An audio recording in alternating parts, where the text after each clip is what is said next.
Bonjour chers étudiants, chères étudiantes, je tiens à vous souhaiter la bienvenue dans notre établissement pour suivre vos études supérieures. Et je vous souhaite une année remplie de succès et de découvertes. À cette année exceptionnelle, notre programme de chimie 1 destiné aux étudiants de la filière SVE-STU semestre 1 sera distanciel. Alors, ce module de chimie générale, il est constitué de 7 chapitres ou bien 7 parties. L'atomistique, les liaisons chimiques, les équilibres acido-basiques, la solubilité, les équilibres oxydoréduction, la thermochimie et les équilibres chimiques. L'intérêt de ce cours, c'est d'avoir des notions de base sur la chimie générale, de définir un atome, de savoir sa structure, ses compositions, par la suite de définir qu'est-ce que c'est qu'une molécule. La molécule est constituée de deux ou plusieurs atomes. Ces atomes sont reliés entre eux par des liaisons chimiques. Donc, qu'est-ce que c'est qu'une liaison chimique? On définit les différents types de liaisons qu'on peut avoir entre deux atomes.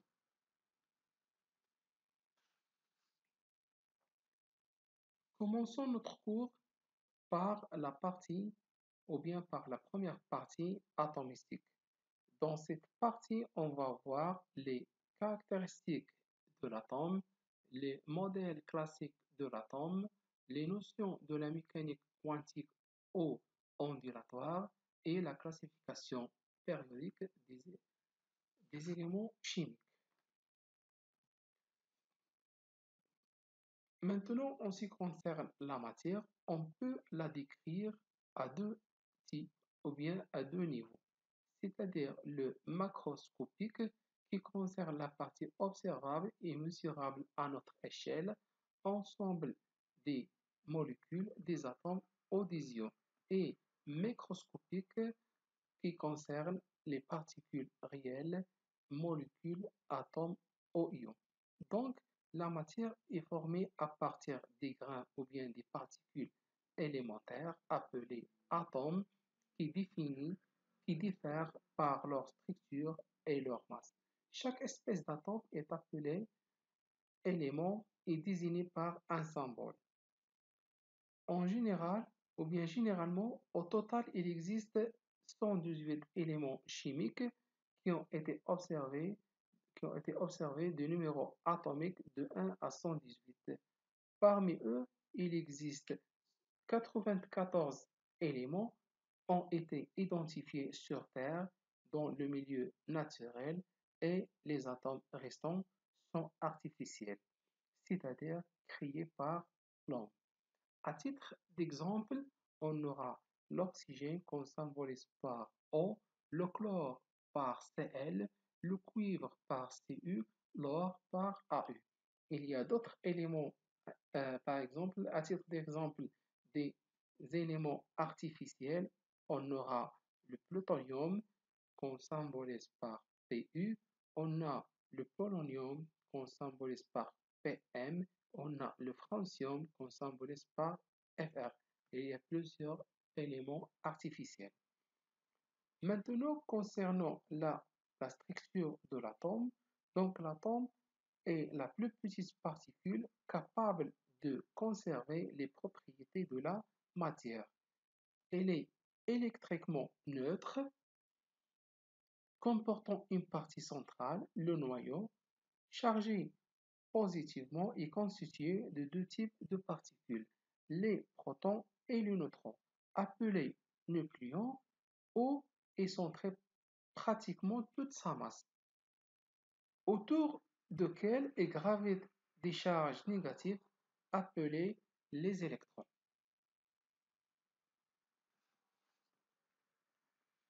Dans ce tableau, on présente des propriétés ou bien les propriétés caractéristiques de chaque particule constituant l'atome. Le noyau ressemble à une très petite sphère de dimension de 10 à la puissance moins 14, c'est-à-dire le rayon de l'atome et de l'ordre de notre. Donc, le noyau, si on prend un atome, donc il est constitué des neutrons, des protons et des électrons. La masse de neutrons, elle est de 1,67 10 à la puissance moins 27. La masse, sa charge est 0. Pour le proton, sa masse, elle est de 1,6 ou bien 67 10 à la puissance moins 27 kg. Il est chargé positivement avec une charge qui est égale à 1,6 10 à la puissance moins 19 coulombs. L'électron, sa masse qui est faible, elle est de 9,1 10 à la puissance moins 31 kg avec une charge négative de moins 1,6 10 à la puissance moins 19 coulombs. Donc, le noyau est constitué essentiellement des protons et de neutrons de masse voisin comme vous le voyez ici. Et par la suite, l'atome est constitué des électrons pour avoir la neutralité électronique de l'atome. De masse Me et de charge négative. Le proton et le neutron, comme vous le voyez, donc ont des masses sensiblement identiques. MPa est égal à Ma est égal à 1,67 10 à la puissance moins 27 kg. La masse de l'électron, donc, elle est plus légère. Sa masse, elle est approximativement 2000 fois plus faible que celle de protons et de neutrons. Donc, le rapport masse proton sur masse électron est égal à 1833.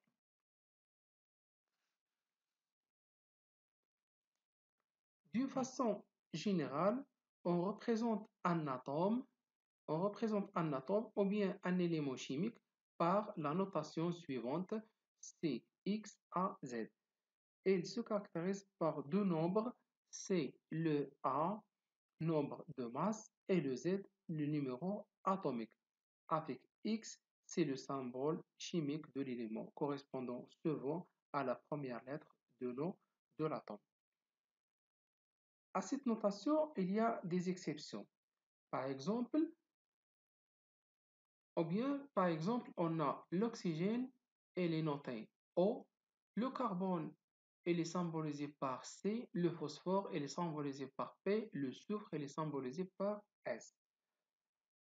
À cette notation, il y a des exceptions, c'est-à-dire que le potassium, donc on le note par K, donc cette notation, elle vient de nom latin kalium. De même pour le sodium, donc sa notation CNA, donc cette représentation ou bien ce symbole, elle vient de nom latin natrium. Par la suite, si la première lettre d'un élément est déjà prise, on ajoute la deuxième lettre, mais cette fois-ci en minuscule. Par exemple, on aura le carbone, donc noté C, le cuivre qui commence par un C, donc on le note Cu pour ne pas confondre entre le cuivre et le carbone. De même, je peux avoir un autre exemple, par exemple le fluor. Le fluor et sa notation c'est F et pour le fer, donc sa notation c'est Fe. Un deuxième exemple ou bien un troisième exemple, on a le bore. Le bore, on le note par B. On aura le beryllium, on le note par Be et on a le brome que le symbolise par Br. Z représente le numéro atomique et le nombre de protons de noyau. A, c'est le nombre de la masse et par la suite, A est égal à Z plus N. Avec N, c'est le nombre de neutrons. Par exemple, si on prend l'élément de carbone 12, donc son numéro atomique c'est 6, ce nombre de protons c'est 6, le nombre des électrons c'est 6 et le nombre de masse c'est 1, c'est 12 et le nombre de neutrons c'est n qui est égal à 1 moins z est égal à 6. Si je prends le brome, donc 35, donc le numéro atomique Z est égal à 35, le nombre de protons c'est 35, le nombre des électrons aussi c'est 35, le nombre de masses c'est 80 et le nombre des neutrons c'est 45. Si on définit, si on définit maintenant un ion, donc un ion, c'est tout atome perdant un ou plusieurs électrons chargés positivement est appelé cation sans modification du nombre de protons. Ou bien tout atome gagnant un ou plusieurs électrons chargés négativement appelé anion sans modification du nombre de protons. On représente un ion de charge Q par la notation suivante. Donc, c'est X représente l'élément, A c'est le nombre au nombre de la masse, Z c'est le nombre de protons et Q c'est la charge. Par la suite, le nombre des électrons, donc X représente l'atome, L le nombre de la masse ou du nucléon, Z c'est le numéro atomique, Q c'est la charge et par la suite le nombre des électrons CNE qui est égal à Z moins CZ moins Q. Maintenant pour la stabilité du noyau, soit d'un atome ou d'un ion, donc on calcule le rapport nombre de neutrons divisé par le nombre de protons qui est égal à Z A moins Z sur Z qui nous renseigne sur la stabilité de noyau. Si ce rapport est inférieur à 1,5, donc l'atome est, ou bien le noyau de l'atome est stable. Si ce rapport est supérieur à 1,5, le noyau de l'atome est instable. Donc dans ce cas, il est radioactif. On peut noter que si l'atome est de temps plus stable, c'est-à-dire que le rapport est voisin de 1. Pour exemple, si on prend l'ion de fluor 19, 9, on a un numéro atomique qui est égal à 9, on a un nombre de protons qui est égal à 9, on a le nombre de la charge ou bien le nombre des électrons c'est 10, c'est-à-dire que on a généralement 9 électrons, mais le fluor, puisqu'il a un signe moins ici, c'est-à-dire qu'il a gagné un électron. Et par la suite, on aura des électrons. Et le nombre de protons, c'est 19.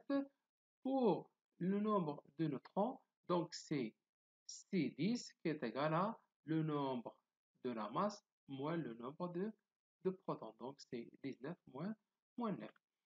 Si je prends un cation de calcium de plus, on a le numéro atomique c'est 20, le nombre de protons c'est 20, le nombre des électrons c'est 18 parce que le cation est C, donc ou bien l'atome il a perdu 2 électrons. Donc c'est 20 moins 2. Et par la suite, le nombre nombre de masse c'est 40 et le nombre de nucléons c'est 20 qui est égal à 40 moins 20. Concernant la stabilité du noyau de l'atome, à titre d'exemple, pour l'atome de calcium, donc on doit calculer le rapport Z A moins Z sur, sur, sur, Z qui est égal à 40 moins 20 divisé par 20 qui est égal à 1. De l'atome est stable. Pour l'atome de neptunium, donc on a toujours le rapport A moins Z sur Z qui est égal à 1,57, d'où l'atome est radioactif. Maintenant, si on passe à la notation ou bien à la notion des isotopes, on appelle un isotope d'un même élément les atomes du même numéro atomique, mais qui diffèrent par le nombre de masse A, c'est-à-dire un nombre de protons différents. Les éléments naturels sont des mélanges d'isotopes en proportion constante. Les isotopes d'une ou bien d'un même élément chimique ont toujours les mêmes propriétés physico-chimiques ou bien ils ont des propriétés physico-chimiques très voisines. À titre d'exemple, si je prends le carbone, il a trois isotopes. Donc, il a le carbone 13, le carbone 14 et le carbone 12. Donc, je peux avoir le numéro atomique de carbone 14, c'est 6, le nombre de masse, c'est 14, et le nombre de neutrons, c'est 8. Pour le carbone 13, le nombre un numéro atomique Z est égal à 6, le nombre de masse A est égal à 13 et le nombre de neutrons c'est 7. Et par la suite, pour les isotopes ou bien le carbone 12, on a le Z qui est égal à 6, le A qui est égal à 12 et le nombre de neutrons qui est égal à 6. C'est-à-dire que tous ces isotopes, ils ont le même numéro atomique Z, ils diffèrent par le nombre de masse A ou bien ils diffèrent par le nombre de neutrons N.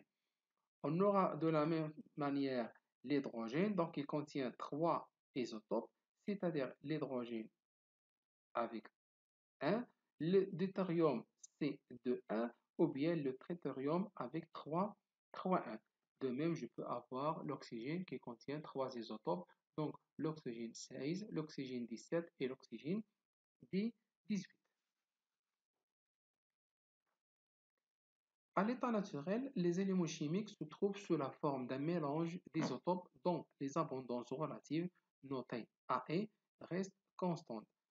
Donc, on peut calculer la masse atomique d'un élément donné par la relation de mx, c'est-à-dire la masse d'un élément qui est égale à la sommation des abondances multipliée par la masse molaire des, des isotopes divisée par 100, avec la sommation des AI est égale à 100. Mi, c'est la masse de l'isotope I, et AI, c'est l'abondance relative de l'isotope I.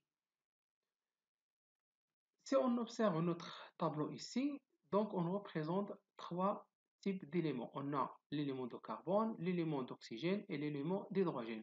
Donc l'élément de carbone, il contient deux isotopes avec des abondances respectivement.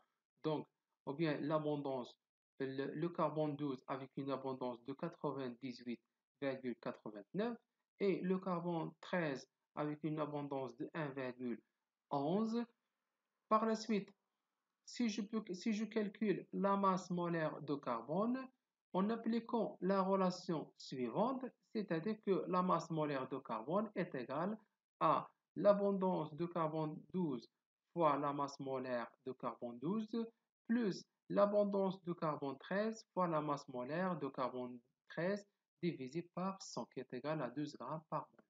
De la même manière, si on calcule la masse molaire de l'hydrogène, la masse molaire de l'hydrogène ici, donc c'est l'abondance de l'hydrogène 1 fois la masse molaire de l'hydrogène, plus l'abondance de l'hydrogène ou bien de deutérium fois la masse molaire de deutérium divisé par 2 qui est égal à 1 gramme par mol.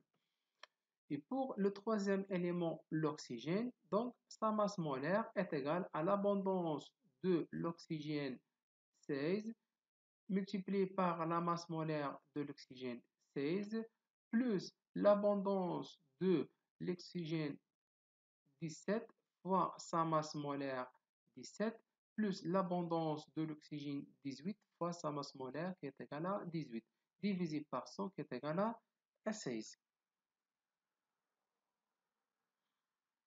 Si on passe maintenant à la notation ou bien à la notion de l'unité de la masse atomique. Donc, la masse atomique d'un élément chimique est égale à la somme des masses des constituants de l'atome.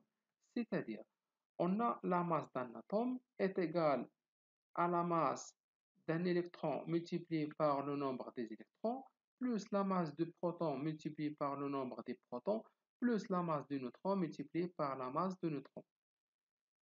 Donc, cette quantité ou bien cette masse, elle est en kilogrammes. Donc, l'utilisation de cette unité de kilogramme n'est pas commode dans la masse des particules de l'atome. Par la suite, si je parle de nombre d'Avogadro, dans 12 grammes de carbone, donc il y a un nombre Avogadro atomes de carbone. Na est appelé nombre d'Avogadro avec Na qui est égal à 6,022 10 à la puissance 23 mol moins 1. On peut noter que lorsqu'on a n Avogadro atome est égal à 1 mol d'atome. On peut dire que pour n atomes d'Avogadro des molécules, donc est égal à 1 mol des molécules. Et n atomes d'ion est égal à 1 mol d'ion. Et n atomes ou bien n nombre Avogadro des électrons est égal à n est égal à 1 mol des électrons. D'une manière générale, je peux dire que pour un nombre Avogadro des particules, donc elle est égale à 1 mol de ces particules.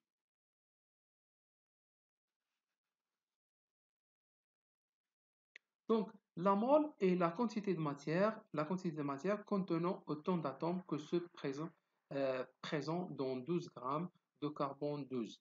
L'unité de masse atomique, 1 UMA, est égale le 1 deuxième de la masse de l'atome de carbone 12, c'est-à-dire contient n atomes. Donc, n atomes de carbone 12 pèse 12 grammes et un atome de carbone pèse 12 divisé par n Avogadro.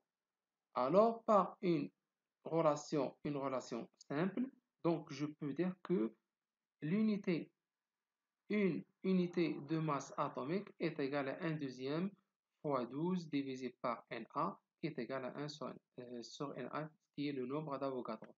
C'est-à-dire que l'unité de masse atomique est égale à 1,66 10 à la puissance moins 24 kg est égal à 1,66 10 à la puissance moins 27 kg.